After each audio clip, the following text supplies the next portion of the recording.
आकाशवाणी गोरखपुर से प्रादेशिक समाचार।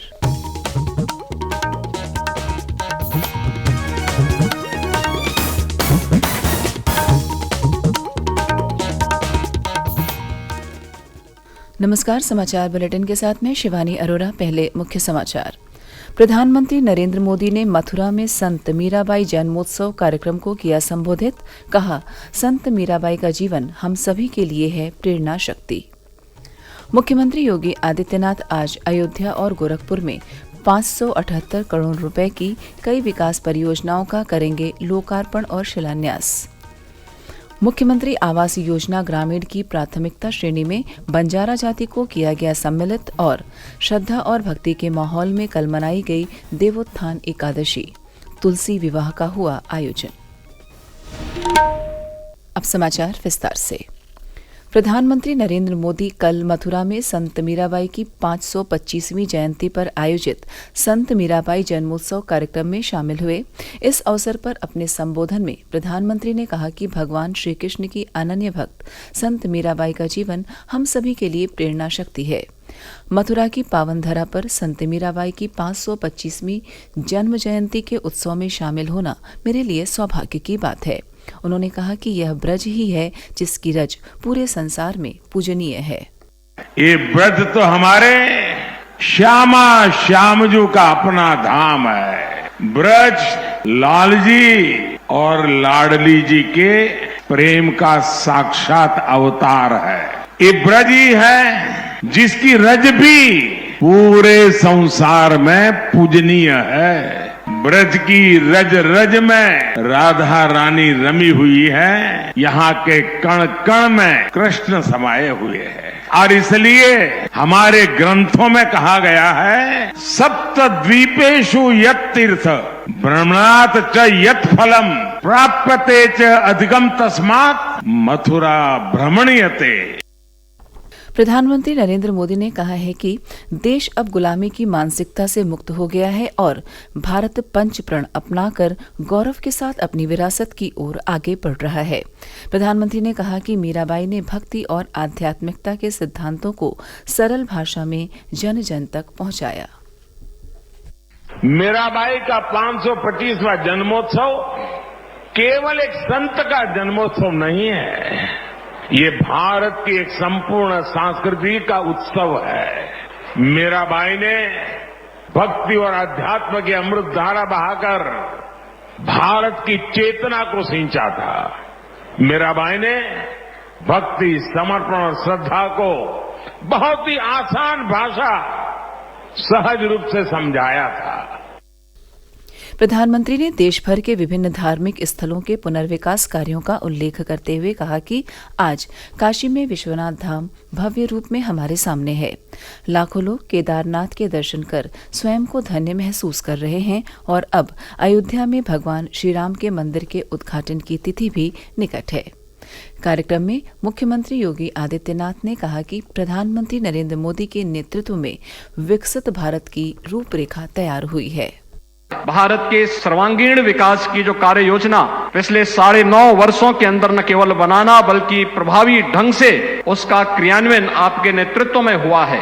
ये नए भारत के रूप में एक विकसित भारत की रूपरेखा दुनिया के सामने प्रस्तुत कर देता है। एक भारत है और श्रेष्ठ भारत भी है जो विकास भी करता है, गरीब कल्याणकारी योजनाओं को प्रभावी ढंग से लागू भी करता है। ये नया भारत अपनी विरासत पर गौरव की अनुभूति भी करता है और उनके पुनरुद्धार की कार्य योजनाओं को व्यवस्थित तरीके से आगे बढ़ा करके आने वाली पीढ़ी के लिए एक नई प्रेरणा भी प्रस्तुत कर देता है। इस अवसर पर प्रधानमंत्री ने संत मीराबाई के सम्मान में एक स्मारक टिकट और सिक्का जारी किया। इससे पहले प्रधानमंत्री ने श्री कृष्ण जन्मभूमि मंदिर में पूजा अर्चना की। तत्पश्चात सांस्कृतिक कार्यक्रम के दौरान सांसद हेमा मालिनी ने मीराबाई पर प्रस्तुति भी दी। इस अवसर पर राज्यपाल आनंदीबेन पटेल, उप मुख्यमंत्री केशव प्रसाद मौर्य व अन्य गणमान्य लोग भी मौजूद रहे।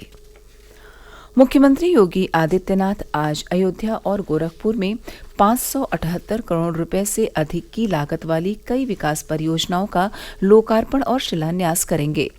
मुख्यमंत्री सर्वप्रथम पुलिस लाइन्स अयोध्या स्थित कंपोजिट विद्यालय में आंगनवाड़ी केंद्रों पर पंजीकृत 3 से 6 वर्ष तक के बच्चों को गर्म पका हुआ भोजन उपलब्ध कराए जाने के लिए हॉट कुक्ड मील का शुभारंभ एवं 403 करोड़ रुपए की लागत से 35 जनपदों में 3401 आंगनवाड़ी केंद्रों का शिलान्यास करेंगे। उसके बाद गोरखपुर के योगीराज बाबा गंभीरनाथ प्रेक्षागृह में 175 करोड़ रुपए की 116 विकास परियोजनाओं का लोकार्पण और शिलान्यास करेंगे। लोकार्पण शिलान्यास समारोह में मुख्यमंत्री के समक्ष खोराबार टाउनशिप और मेडिसिटी योजना के भूखंडों व फ्लैटों के आवंटन की ई लॉटरी की प्रक्रिया भी संपन्न होगी। मुख्यमंत्री योगी आदित्यनाथ से कल लखनऊ स्थित सरकारी आवास पर भारत में बेल्जियम के राजदूत के नेतृत्व में आए प्रतिनिधिमंडल ने शिष्टाचार भेंट की। इस अवसर पर बेल्जियम और उत्तर प्रदेश के मध्य संबंधों को और प्रगाढ़ करने के संबंध में विचार विमर्श किया गया। राजदूत ने प्रदेश में हुए अभूतपूर्व विकास के लिए मुख्यमंत्री को बधाई दी है। मुख्यमंत्री ने कहा कि उनकी बेल्जियम के राजदूत से चर्चा बेल्जियम और उत्तर प्रदेश के बीच संबंधों को गहरा करने, सहयोग के रास्ते तलाशने और आपसी विकास की अपार संभावनाओं पर केंद्रित रही। प्रादेशिक समाचार आप आकाशवाणी गोरखपुर से सुन रहे हैं। यह समाचार बुलेटिन हमारे YouTube channel AIR news Gorakhpur और ट्विटर हैंडल AIR_GKP पर भी उपलब्ध है। उप मुख्यमंत्री केशव प्रसाद मौर्य की पहल पर मुख्यमंत्री आवास योजना ग्रामीण की प्राथमिकता की श्रेणी में ग्रामीण क्षेत्रों में निवास कर रही बंजारा जाति के लोगों को भी सम्मिलित कर लिया गया है। इस संबंध में आवश्यक शासनादेश उत्तर प्रदेश शासन ग्राम विकास विभाग द्वारा जारी कर दिया गया है। देव प्रबोधिनी एकादशी कल प्रदेश भर में श्रद्धा और भक्ति के वातावरण में आस्था के साथ मनाई गई।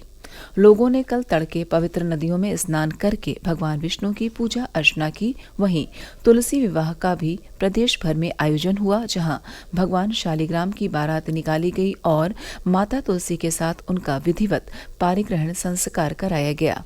प्रसाद वितरण के बाद माता तुलसी की विदाई की गई। इस अवसर पर वाराणसी में श्रद्धालुओं की भारी भीड़ रही।